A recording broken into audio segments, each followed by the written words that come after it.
자, 요거 볼 거는 이제 뭐냐 하면 직무 설계 및 재설계, 교육 훈련 뭐 이런 건데 여러분들이 이제 앞으로 회사에 들어가서 일을 하다 보면 직무 분석과 다양한 것들, 다양한 어떤 직무 분석들을 여러분이 할 텐데 그때마다 여러분들이 이거 가지고 이제 스트레스 받는 사람도 있을 거야.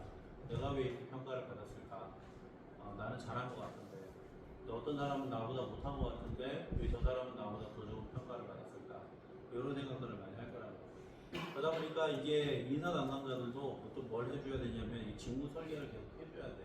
그리고 이게 잘못됐다 그러면 어떻게? 재설계를 해줘야 돼. 가령 예를 들어 이런 거지. 만약에 소방관을 가지고 한번 얘기해보자. 여러분이 생각할 때 소방관이라는 사람이 밖에 나가서 불을 끄는 업무를 하는 거랑 사무실 안에서 사무적인 업무를 하는 거랑 어떤 게 더 급여를 많이 줘야 된다 생각을 해? 불 끄는 게 더 많아요. 불 끄는 거 더 많이 줘야 되겠지. 왜? 더 힘들어요. 그렇지. 위험하잖아. 위험하고 잘못하면 죽을 수도 있고 그런 문제가 있잖아. 그렇지. 그렇다면 급여를 조금 덜 받아야 되는 것은 회사 내부에서 일하는 내근직 사람들이 덜 받아야 되는 게 맞는 거지. 근데 요거까지는 동의. 근데 어떤 문제가 있냐 하면은 승진. 승진은 내근직이 더 많이 승진을 빨리 할까? 아니면 밖에 나가서 하는 외근직이 더 많이 할까? 내근직일 것 내근직이 더 많아. 좀 아이러니하지.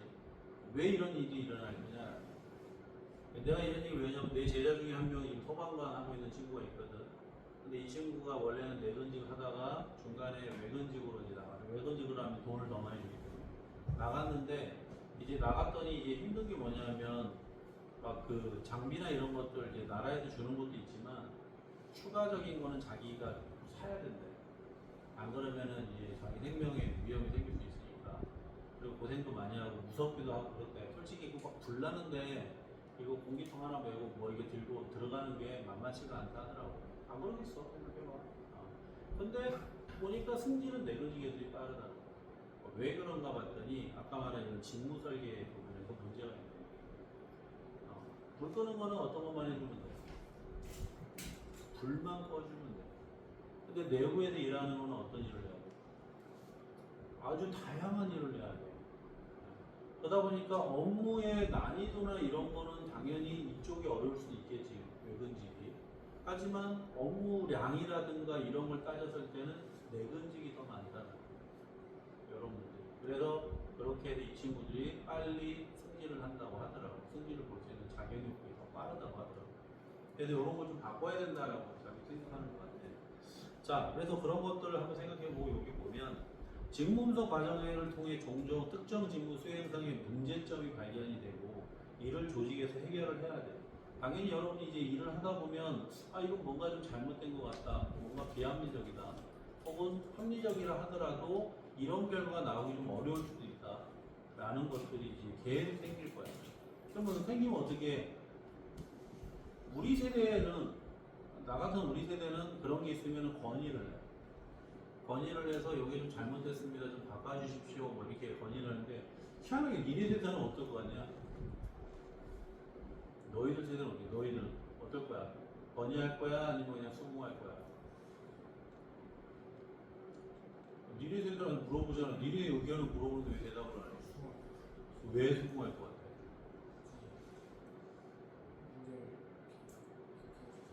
문제를 일으키고 싶지가 않다. 그러면 또 불구하고 문제를 일으키지 않았으면 계속 그런 문제로 인해 가지고 내가 피해를 보는데 그래도 괜찮아? 아닌 것 같아? 너는 건의할 거야?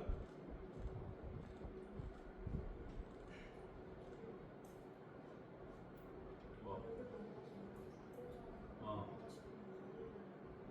돈을 이게 내가 생각했던 그 기준인데 거길 너무 넘어서면 이거는 내가 컴플레인을 해야 되는 게 맞다. 뭐 여러 가지 아무튼 자 그래서 이런 문제가 있으면 제안을 해주는 게 제일 좋아. 왜냐하면 나 혼자의 피해라면 아까 얘기한 것처럼 그냥 나한테 피해하고 맞지 이렇게 생각할 수도 있는데 조직 전체의 문제라면 이거는 건의해 줄 필요가 있는 거야. 그래서 개선을 해야지 나중에 또 바꾸고 또 할 수가 있는 거니까. 자 예를 들어 이런 거 재직자와 인터뷰를 통해 현재 설비의 최신화가 필요하다는 것을 알 수 있다. 자 만약에 일하는 사람들이 지금 일하는데 불편함이 없으세요? 특히나 환경에 있어서 불편함이 없어요? 네. 그럼 예를 들어 이분들은 어떤 일을 하고 있냐, 어떤 타자 일을 하는데 컴퓨터를 가지고 일하는 게 그 타자기 있지 옛날 거. 그거 딱딱딱딱딱 치고 있는데 일하는데 불편함이 없다고 얘기를 해. 그러면 이거 그냥 냅두는 게 맞을까 아니면 이거를 바꿔가지고 컴퓨터로 바꿔주는 게 맞을까? 라는 생각을 한번 해봐야 될 필요가 있다는 거예요. 이 사람이 일할 때는 불편함이 없기 때문에 상관이 없을 수 있지만 조직의 전반적인 거에 있어서는 문제가 될 수 있는 거지. 뭔가 새로운 기계를 갖고 와서 혹은 새로운 어떤 환경을 만들어줬을 때 이 사람이 업무를 할 수 있는 업무량이 더 늘어날 수도 있는 거고, 그 다음에 자기가 업무하는 데 있어서 좀 더 빠르게 일처리할 수 있는 부분이 있을 거고, 또한 스트레스도 좀 덜 받는 부분이 있을 거라면 바꿔줘야 되는 거예요. 자, 그래서 여기 나와 있는 것처럼 최신화가 필요하다는 것을 알 수 있고, 회사는 이 정보를 통해 최신 설비를 구입하거나 혹은 직무를 재설계해서 현재 장비가 생산 과정에서 보다 효율적으로 작동할 수 있도록 만들어줘야 돼요. 자, 여기서 재설계는 어디에 들어가냐면 직무 부분에서 바꿔요. 왜냐하면 설비가 들어왔기 때문에, 새로운 게 들어왔기 때문에 요거를 사용하는 것이 기존과는 다를 수 있기 때문에 결국은 재설계해 줄 게 필요하다. 그래서 요런 행동을 하셔야 되고 여기서 이렇게 해야 됩니다라는 걸 알려줘야 되는 거예요. 그 다음에 대안적으로 직위분석 설문지 또는 일반 체계 설문 자료들을 활용해서 근로자의 업무 절차를 모두 효율적으로 만들기 위한 직무 재설계 기초 자료를 얻거나 특정 직무에서 비효율성을 발견할 수 있거나 이러한 과정들을 직무 분석을 통해서 효율적으로 분석하는 것도 필요하다. 결국은 이거는 회사 조직에서 해줘야 되는 거야. 6개월마다 한 번씩 혹은 1년에 한 번씩만이라도 물어보고 설문지를 만들어서 물어보고 당신네가 현재 일하고 있는 데 있어서 불편함이 있느냐, 또 어떤 걸 개선해 주면 되겠냐, 이런 것들을 물어봤을 때 그 사람 내가 요러 걸 개선해 주십시오라고 하면 그거를 보고 수용이 가능한 부분이다라고 수용하고 바꿔줘야 돼요. 그러니까 이런 건 여러분이 적극 의견을 개진해 주는 것이 필요해요. 우리 학교도 지금 그렇게 하고 있어. 우리 학교도 1년에 3번 야방인가 2번인가 3번인가 가물가물한데 메일이 와. 전체 메일로 혹시나 우리 학교에 뭐가 개선이 될 것이 있냐, 있으면 제안을 해달라. 그럼 제안을 하면 이제 평가를 해. 자기네가 하고 괜찮은 거는 수용, 그리고 그걸 제안해 준 사람한테는 선물, 인센티브를 뭘 주는 거지. 뭐 돈을 준다거나 아니면 뭐 선물을 준다거나. 왜? 조직을 개선하게끔 만들어 준 거니까 좋은 거예요. 이걸 누가 알 수 있다? 관리자는 잘 모를 수 있는 거지. 현장에서 일하고 있는 사람들만 알 수 있다. 그러니까 여러분이 좀 제안해줘요. 알겠어? 근데 이런 경우가 있어요. 제일 안 좋은 케이스인데, 안 좋은 게 있어. 제안을 했어. 근데 봤는데, 맞는 것 같아. 수용을 해줘야 되는데, 회사에서 무슨 문제가 생기냐면, 비용적인 부분이라든가 여러 가지 부분에서 수용을 하면 감당이 안 되는 경우가 생길 수 있다면, 거절을 해버린다. 결국은 이런 문제로 인해 가지고 거절되는 경우도 있어요. 그래서 이런 경우에는 자칫 잘못하면 더 큰 문제를 일으킬 수도 있는 건데 그냥 당장만 보고 그냥 거절해버리는 사람도 있어요. 결국은 회사에서는 이런 조직을 바꿀 때 혹은 이런 걸 재설계할 때 가장 많이 들어가는 게 돈이기 때문에 비용. 그러니까 비용이 많이 들어갔음에도 불구하고 이걸 바꿔야 되는 게 맞다면 들어가는데 회사 여건상 돈이 없단 말이에요. 그러면 바꿀 수가 없는 거예요. 아무리 좋은 제안이라 하더라도. 이런 게 아닌 경우에는 가급적이면 수용을 하고 바꿔주는 것이 좋다. 그래야지 회사 전반적인 조직이 발전할 수 있다. 자, 그 다음 교육훈련인데 많은 경우 해당 직무를 수행하는 데 필요한 KSAO, 여러분이 앞에서 배웠던 것처럼 덜 갖춘 구성원을 고용하며 그 다음에 가끔 매우 숙련된 신입사원조차도 특정 조직에서 활용되는 절차를 학습하기 위해서 교육이 필요하다. 그래서 여러분들도 이 회사에 들어가면 짧으면 최소 2주 직무교육 받고 길면 석 달 직무교육을 받아야 돼요. 그러면서 회사에 대한 어떤 문화라든가 회사 부서별로 하는 업무들이 어떤 것들이며 그 다음에 회사에서 갖고 있는 시스템, 여러분들도 이 회사 들어가면 메일 주소를 하나씩 줄 거야. 그럼 그게 뭐냐면 여러분 내부 메일을 여러분이 사용하는 거야. 내부에서 움직이는 메일. 밖으로 나가는 게 아니고 내부에서 사용하는 메일. 그 다음에 결제, 기한 올리고 하는 거 다 그걸로 하는 거야. 그런 ERP 시스템 같은 거를 여러분들이 배워야 돼. 써본 적이 없잖아. 왜냐면 대학에서 가르친 적이 없는데 어떻게 해. 그리고 이 시스템이 회사마다 조금씩 달라. 나도 이 학교 오기 전에 다른 학교에 있었을 때 이 캠퍼스라는 걸 써봤어. 근데 이 학교 왔더니 이 캠퍼스가 있긴 있어. 똑같아. 근데 달라. 뭐가 다르냐? 거기서는 파일 같은 걸 올릴 때, 이런 강의 자료 파일 같은 거 올릴 때 무대한 올라가. 근데 여기는 용량 조금 초과되면 안 올라가. 근데 전화해서 물어보면 서버 용량이 한계가 있어서 그렇습니다. 그리고 그쪽 학교에서는 이 캠퍼스를 가지고 성적 입력 플러스 성적 평가까지 다 가능해요. 근데 여기는 성적 평가가 안 돼.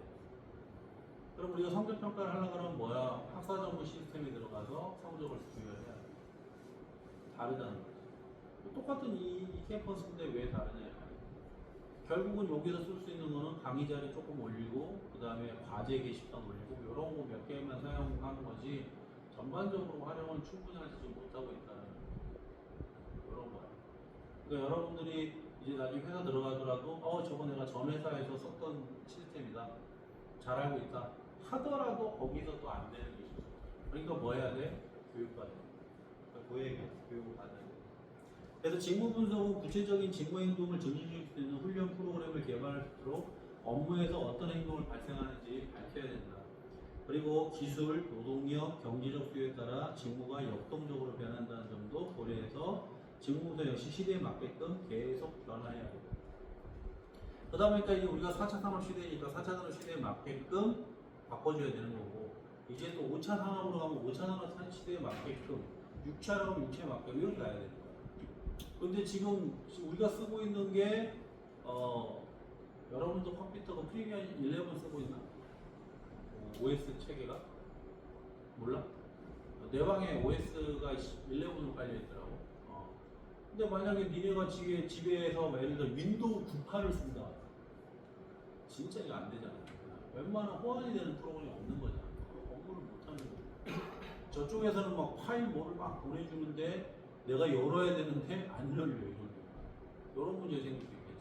그러다 보니까 계속 프로그램도 우리가 교육시켜줘야 되는 것도 있지만, 여기 회사 내부에 있는 여러 가지 것들도 계속 바꿔줘야 되고, 그럼 또 거기에 바꿔줬으니까 거기에 맞게끔 또 교육도 또 바꿔줘야 되고, 계속 이런 행위를 해줘야 된다.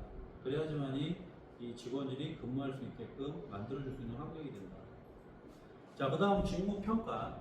직무평가는 조직에서 특정 직무의 가치에 따라 급여를 설정하는 데 활용될 수 있어. 근데 이 중요한 거야. 앞에서도 내가 여러 번 설명드린 것처럼 저 평가를 잘 받아야 돼. 저 평가를 좋게 못 받으면 여러분들은 점수가 안 좋아지니까 뭐가 돼? 성과급이 안 나와. 그래서 저걸 우리가 뭐라 그래? 여러분들이 이 회사 들어가면 아마 입에 달고 살 거예요. KPI라고. 내가 너무 평가한 거를 매번 평가를 받는 거예요. 옛날에는 직장을 다닐 때 호봉제라 그래가지고 내가 일을 잘하든 못하든 그냥 어느 정도만 좀 하고 1년 지나면 근속연수가 늘어나면 늘어날수록 연봉이 올라갔다. 10%씩 5%씩 이렇게 인상됐단 말이야. 근데 이제는 그렇게 하지 않고 어떻게 성과급제로 바뀌었어.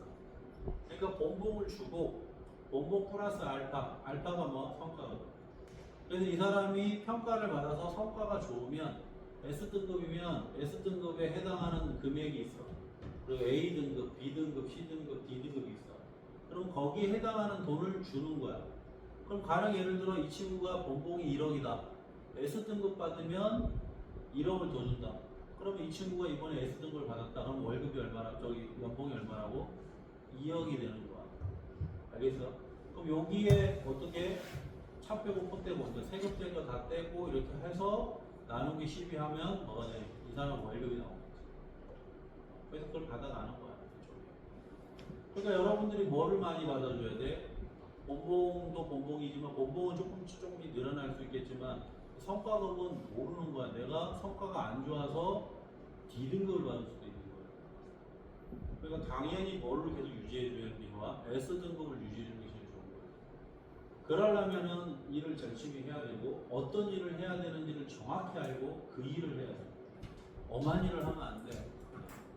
말 그대로 치킨을 튀기는 일이면 치킨만 튀겨야 되는데, 얘가 치킨을 안 튀기고 홀에 나와서 막 열심히 홀 청소하고 있어. 그러면 얘는 직무평가 빵쳐.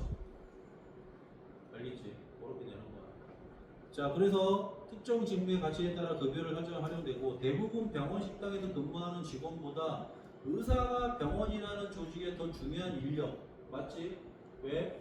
의사는 사람 목숨과 관련된 업무를 하고 있고 결국은 병원이라는 곳을 오는 사람들은 목숨과 관련된 자기 어떤 병과 관련된 사람들이 오기 때문에 메인이라고 보고 있는 건 당연한 거야.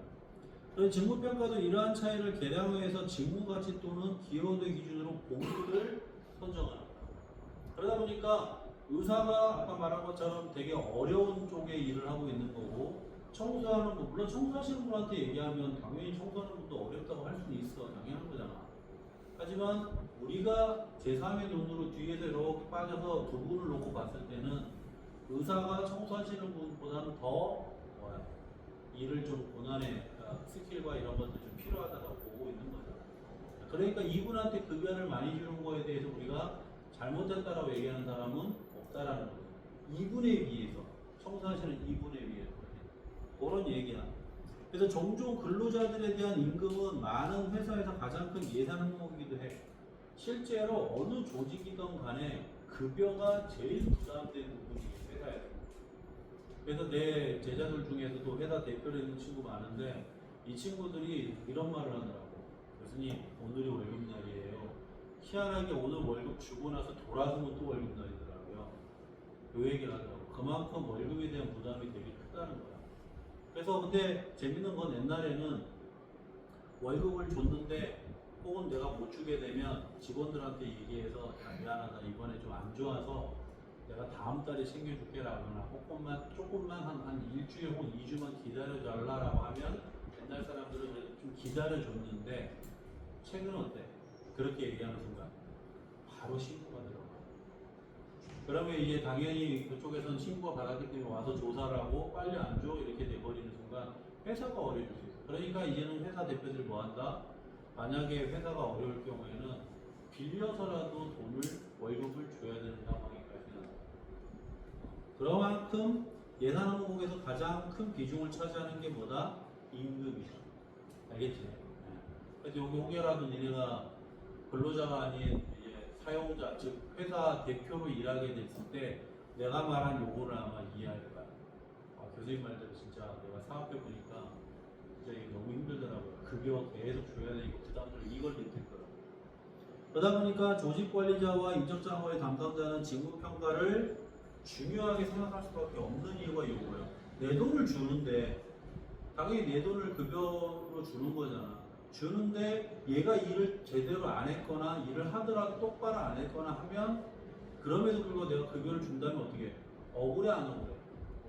억울한 거야. 그러니까 연애도 여기 보면 알바하는 친구들 사장한테 돈을 달라 알바비를 달라라고만 강요할 게 아니고 뒤집어서 한번 생각해 볼 필요도 있어. 내가 잘해가지고 요청하는 거랑 일을 제대로 못하고 요청하는 거랑은 하늘과 땅 차이라는 거야. 알겠지? 그러니까 한번 생각을 가져볼 필요가 있어. 니네가 사장의 입장이라면 일을 똑바로 안 했는데 급여 주고 싶겠어. 그러니까 당연히 얘네 입장에서는 이거를 가장 중요한 업무로 생각할 수밖에 없다는 거야. 자, 그래서 여러 가지 체계로 직무평가를 해. 대표적인 첫 번째 점수 체계, 즉 포인트 시스템인데 미리 정해진 차원의 할당된 점수를 기준으로 직무의 가치를 평가하는 거야. 이런 거지, 일종의. 예를 들어 이 사람이 아침에 출근해서 컴퓨터를 부팅을 해서 프로그램 하나를 짜면 100점 만점에 20점을 준다. 그리고 프로그램을 짜는 것 말고도 뭐 메일 전송을 했다. 관련된 뭐 중요한 내용을 정리해서 메일 전송했다. 그럴 경우에는 5점을 준다. 뭐 이런 식으로 점수 체계를 정해놓은 거야.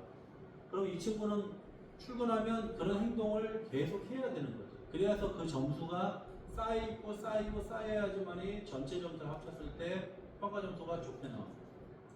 근데 이거를 쌓이지 않으면 점수가 낮게 나오는 거지. 그런 것들이야. 그러니까 뭐 교수 같은 경우도 마찬가지. 논문도 써야 되지만 강의도 해야 되는 게 있다면 논문 한 편 썼을 때 몇 점, 강의 한 과목 맡았을 때 몇 점, 이런 식으로 점수화를 시켜놓으면 교수 입장에서 논문을 많이 쓰려고 할 거고, 그렇지? 강의 과목도 많이 받으려고 할 거란 말이야. 왜냐하면 많이 받으면 많이 받을수록 많이 하면 많이 할수록 점수가 계속 늘어난다면 그거를 많이 해서 점수를 많이 가져가야지 내가 좋은 거야. 치킨 한 마리 튀겼을 때 1점, 두 마리 튀기면 2점. 튀기면 튀길수록 점수를 많이 준다 그러면 치킨 어떻게 해? 온 동네 닭이란다고 다 튀겨버릴 거야 아마, 그지? 그렇게 해서 점수를 많이 받으려고 하겠지. 그게 결국은 나한테 직무평가에 플러스 알파가 되는 거거든요. 그런 행동을 한다는 얘기야. 즉, 더 많은 노력과 기술이 필요하고 더 많은 책임을 지고 열악한 혹은 거친 근무 조건에서 수행되는 직무는 이러한 특징을 갖지 않는 직무보다 훨씬 더 많은 보상을 받아야 돼. 즉, 요거는 아까 그렇게 점수화를 시켜놓으면 그 행위를 하는 건데, 문제는 아까 방금 내가 읽어준 요 부분에 문제가 되는 거야.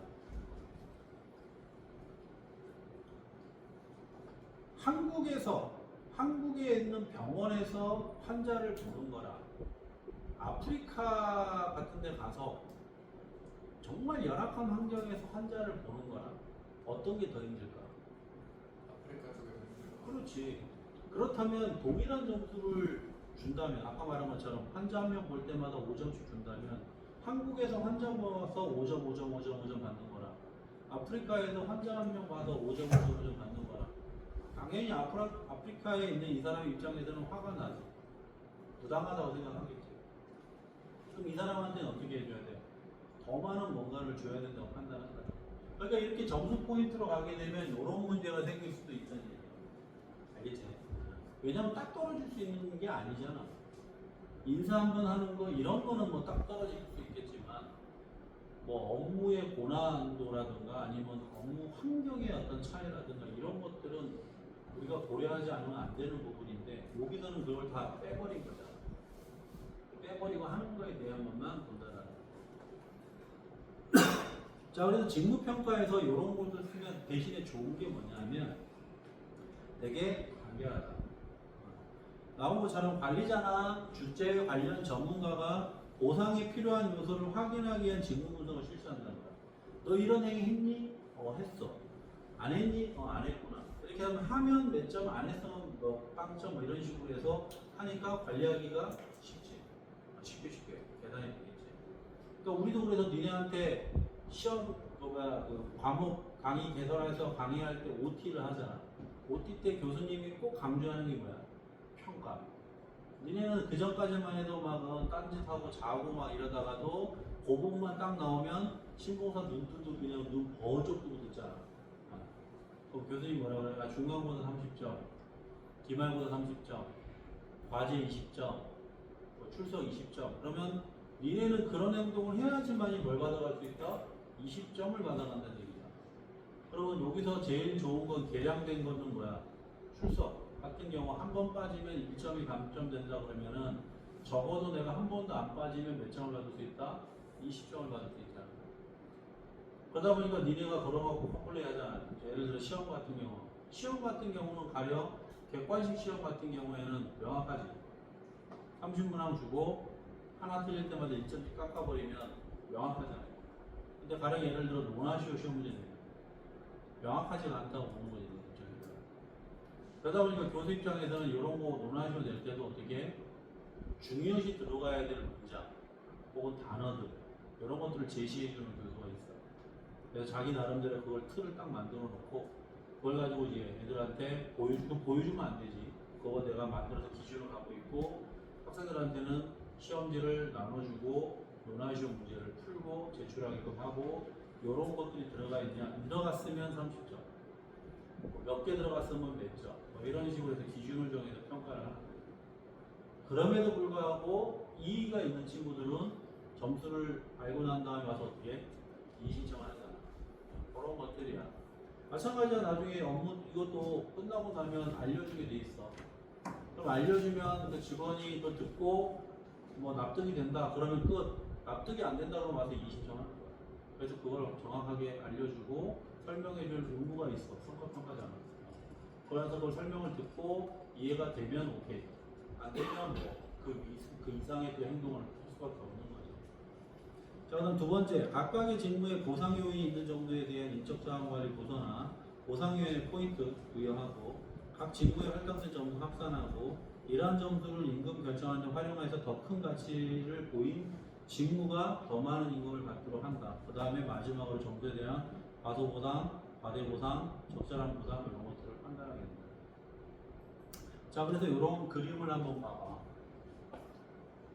Y좌표는 평균 시간당 임금률이고 X좌표는 직무평가 점수인데, 자, 이 친구는 요 파란색 친구랑 요 무슨 색깔이라 했나? 연두색이라 그래야 되나? 이 친구가 있는데, 일반적으로 평균적으로 요 파란색은 평균이야, 평균. 평균. 근데 요 연두색인 요 친구가 일을 했어. 일을 한 거를 이렇게 시간대별로 그리고 직무평가 점수를 이렇게 쭉 나열해 봤더니 요런 곡선이 나온 거야. 그렇다면 평균이 요거잖아. 그러면 요 부분은 평균보다 위야, 밑에야? 위지. 위니까 당연히 요거보다 위로 했으니까 급여를 어떻게 준다? 많이 준다, 적게 준다? 많이 줘야 되는 거야. 반대일 경우, 요런 경우. 평균이 요건데 평균보다 얘는 좀 밑으로 내려가 있는 거지. 그렇다면 이런 친구한테는 임금을 많이 준다, 적게 준다? 적게 준다. 이거에 대해서 불만이 있나 없나 이거? 없잖아, 그지? 평가를 했는데. 대신에 그런 불만은 있겠지. 제대로 평가했는지에 대한 부분은 밝혀봐야겠지. 내가 계산한 거로는 요 정도 나온 것 같은데 왜 당신이 평가한 거에는 이렇게 나왔냐? 그걸 한번 보여주세요 라고 했을 때 비교해 볼 수는 있겠지. 비교해 봤는데 뭐 사람이 하는 일이니까 그 평가하는 직원이 실수일 수도 있고 혹은 본인 당사자인 본인이 평가하는 점수를 잘못 생각할 수도 있을 수도 있고 혹은 기준을 잘못 알고 있을 수도 있는 거고 그런 문제가 비일비재해. 특히나 이 중에서 제일 큰 게 비중이 찾아내는 것은 기준에 대한 이해도가 떨어지는 거야. 그러니까 분명히 이렇게 했을 때 난 30점이라고 알고 있었어요. 근데 규정해 봤더니 20점으로 돼 있다는 거야. 그래서 자기는 30점으로 막 계산했는데 알고 봤더니 20점이고. 그러니까 당연히 이런 경우는 점수 차이가 나겠지. 이런 경우. 그래서 이런 것들은 사전에 여러분들이 잘 알고 있어요. 그래서 여러분이 회사 들어가면 뭐부터 확인해라? 내가 해야 될 업무가 뭐냐? 그걸 알아보라. 그래서 직무, 기술서 제대로 알아보고 그 다음에 직무, 성과 알아보고 그리고 나서 평가를 받으라. 그래야지 억울함이 없지. 알겠어? 자, 그래서 임금 관련 그림에서 완벽한 임금 공정제라고 표시돼서 아까 그 얘기에 대한 설명이에요, 이게. 이렇게. 그러니까 여러분들 이거 한번 읽어보시고. 자, 그 다음에 특정 조직에서 해결할 임금에 대한 이슈가 존재한다. 임금 공정성이 있어서. 왜 그러냐면 어떤 회사든 간에 임금에 대한 공정성이라는 것은 항상 문제가 돼. 왜? 모든 사람들은 임금을 많이 받기를 원해, 적게 받기를 원해? 많이 받기 원하지. 근데 또 반대로 뒤집어서 얘기하면 사측 입장에서는 임금을 많이 주고 싶어요, 적게 주고 싶어요? 적게 주고 싶어요.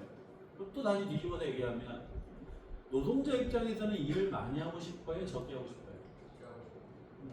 그러니까 이게 사람 욕심이에요. 적게 일하면서 임금은 많이 받기로 원해. 오케이? 니네가 노동자라면 그러지 않겠어? 말 그대로 똑같잖아. 공부 열심히 하나도 안 하면서 성적은 A 받기로 원해. 맞아 안 맞아? 맞아. 그렇지? 근데 교수 입장에서는 어떻게 생각해? 열심히 공부해가지고 학점을 잘 받았기를 원한다.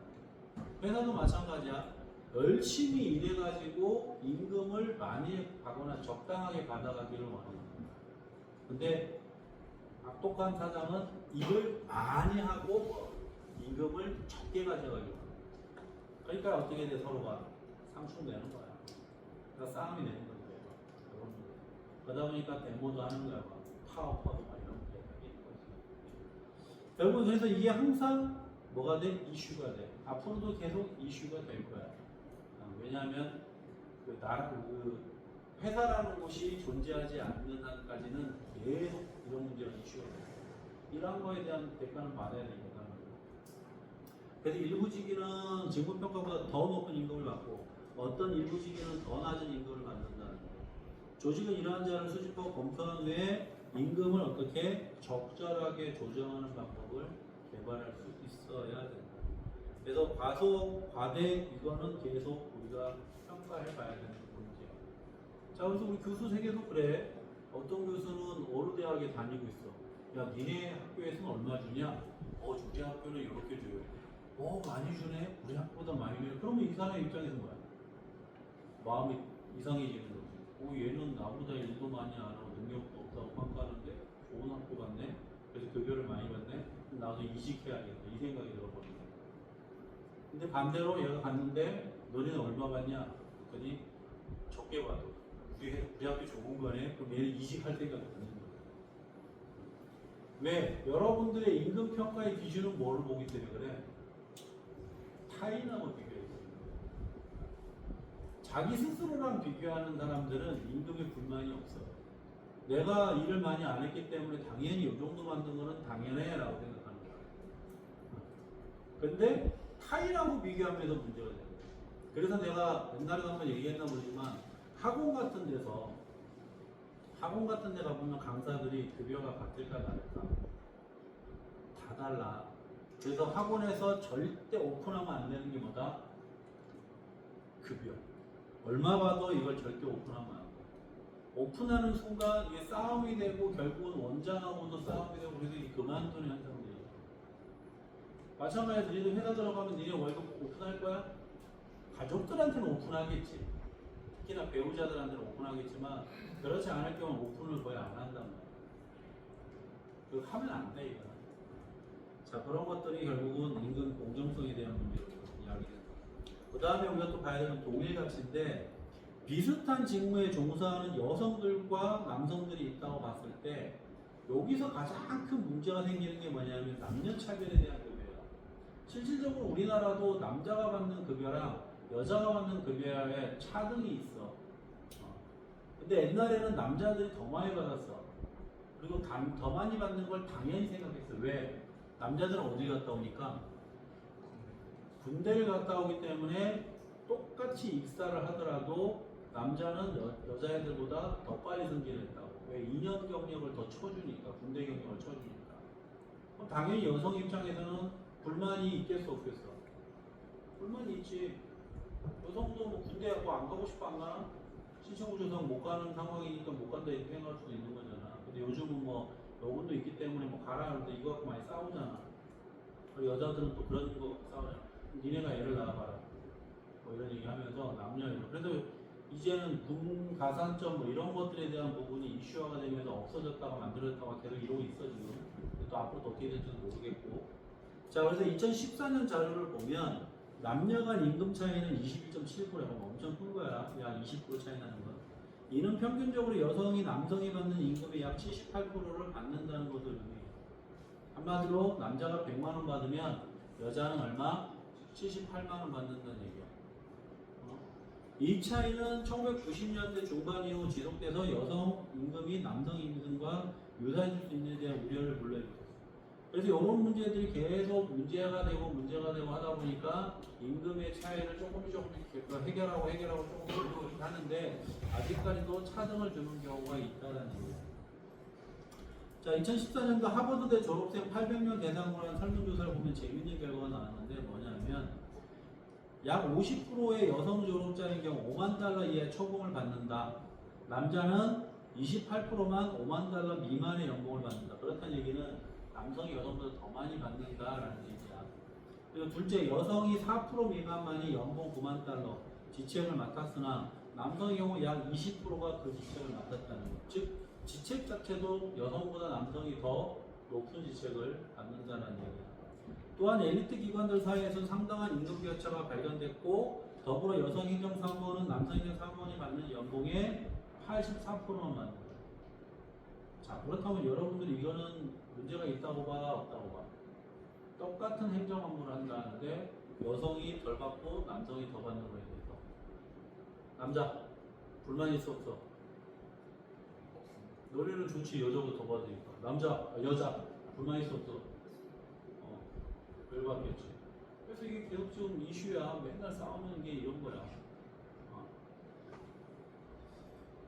자, 그래서 동일같이 그러나 관련법은 상이한 직종 간의 보상 차이나 성별에 대한 고려를 많이 하고 있지는 않다. 동일가치 원칙이 직무평가를 통상 보상 결정 시 더 큰 역할을 해야 한다는 것을 보입니다.